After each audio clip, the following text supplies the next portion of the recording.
Hey, what's up, everybody? Welcome to the Rules of Engagement. As always, I'll be your host, Nick axslav ranish, as we explore tactics and strategies used in the game of Starcraft 2.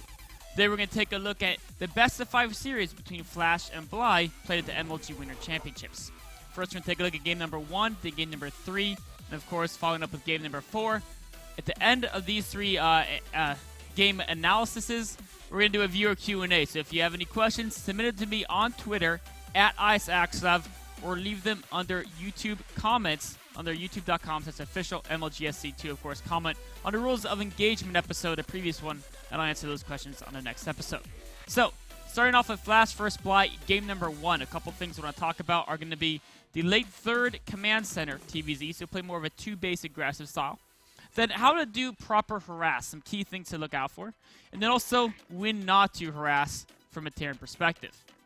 So we're going to jump in this replay at the very early on at the 3:30 mark. And we're going to notice Flash is, of course, doing the standard Reaper opening. He's even building a bunker as well. And we're just going to fast forward through this because we've seen a lot of Reaper openings. There's not too much analysis necessary. One thing to note is Flash does a very good job keeping the SCV alive, taking it off the bunker when it's threatened, putting it back on the bunker when it's safe, getting that bunker up. Of course, Bly, on the other hand, has still not lost too many resources yet, but the fact that the bunker gets up is going to force him to build a few more Zerglings than he might otherwise want to do. Of course, it's not like this bunker is ever going to kill the hatchery, but it's a little bit annoying for Bly to deal with. Behind this, of course, we can see what Flash is doing is he's going ahead and getting an extra command center, following up with the reactor Hellings. Now, what's cool to note is Flash notices that he's done a significant amount of damage to Bly, killing the Queen, killing a couple drones, forcing a lot of Zerglings, because the Zerglings are necessary to kill this bunker, all of which delays Bly's economy significantly. You can see here, the worker count, he's still at 18 this late into the game, which Flash is very happy about. Now, Flash is a player who would almost always already have a 3rd CC done. But instead of getting a 3rd CC, he's getting a 2nd and 3rd barracks. Now, why is this? Well, while 3 CC openings are very good, sometimes you want to go for the 2 CC opening, especially if you're ahead of your opponent. If you're already ahead of your opponent, like Flash is, we can tell by the economic standpoint, he's even still ahead in workers, then you know that the Zerg player, to get back up, might have to make some gambles, take some risks, and a great way to make sure none of those risks pay off is to pressure your opponent. So Flash wants to do some 2-base pressure on his opponent to make sure Bly can't get away by taking any risky plays to try to get back in the game.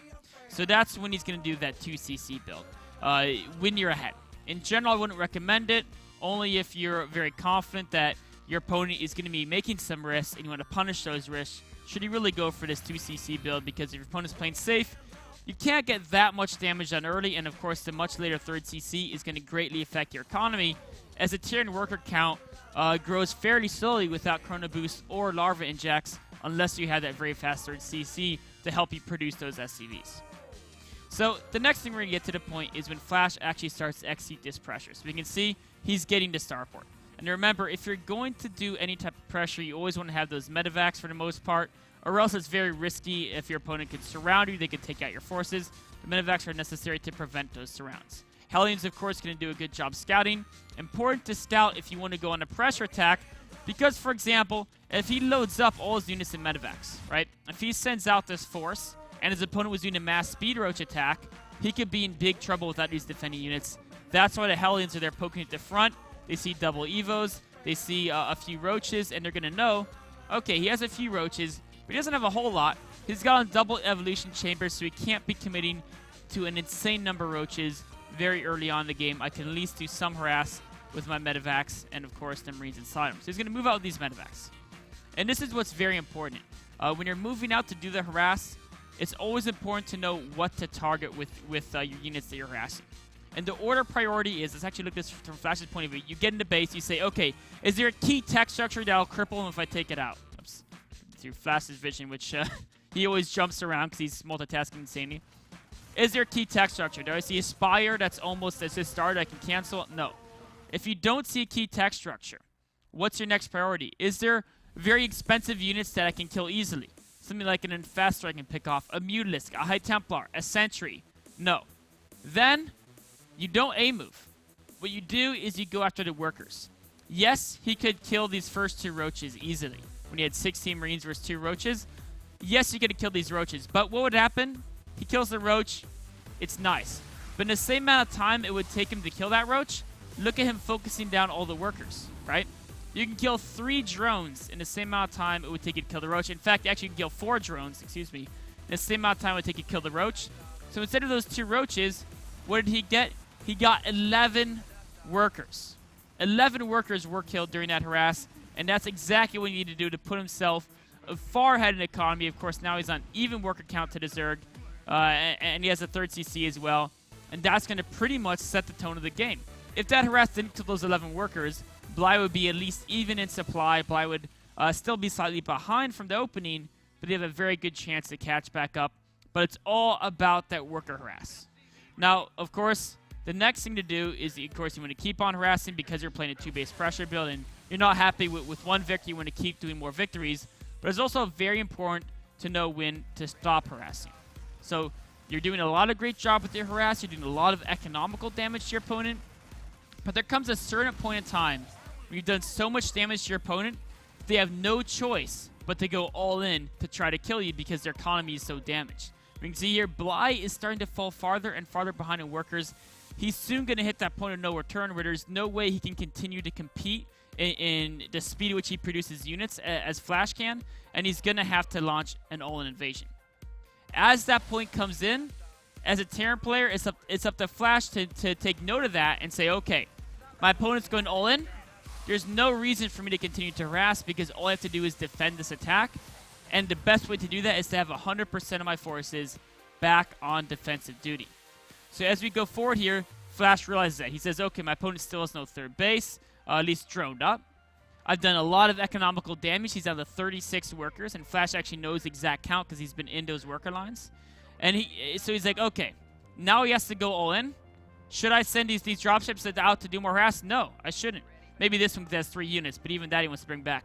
But really bringing back everything back to defend because he knows all he has to do is defend this location, and he's set. So that's why these medevacs are coming back to support the defense. Yes, if they went to counter drop, that would have been a very effective counter drop. But all he has to do is win this battle and the game's over, so you want to put 100% of his effort in doing that. Of course, that's exactly what he does. He defends this attack convincingly. And now from here, it's over, right? He's up by about 40 food. He has a superior income. And Bly can no longer continue the game because his all-in failed. So we're just going to stop the replay there and talk about a couple things to remember from this game. One is, when you're on the harass, what's very important is to prioritize targeting workers. There was a situation there where Bly had 6 roaches. Actually, I think he had 8 roaches there to defend. And it's very easy for a Terran player to say, okay, I can't beat those roaches. I'm just going to pick up and leave. Or to say, I think maybe I can trade okay versus roaches, and they'll fight the roaches. And they may even trade decently. You may lose 8 Marines for like 6 roaches before you have to leave. And that's a good trade. 8 Marines are worth less than 6 roaches. But imagine, instead of killing those 6 roaches, if you could kill 6 roaches, you could have killed about like 24 drones. If there were 24 drones there. And that would hurt the Zerg player far, far more. Remember, the harass, you're not trying to kill the whole army. You're trying to do damage. It's better to go for those workers. The same thing with the mutant harass. If you're bringing mutants to a Protoss base, you see a bunch of probes and a photon cannon, shift-click all the probes.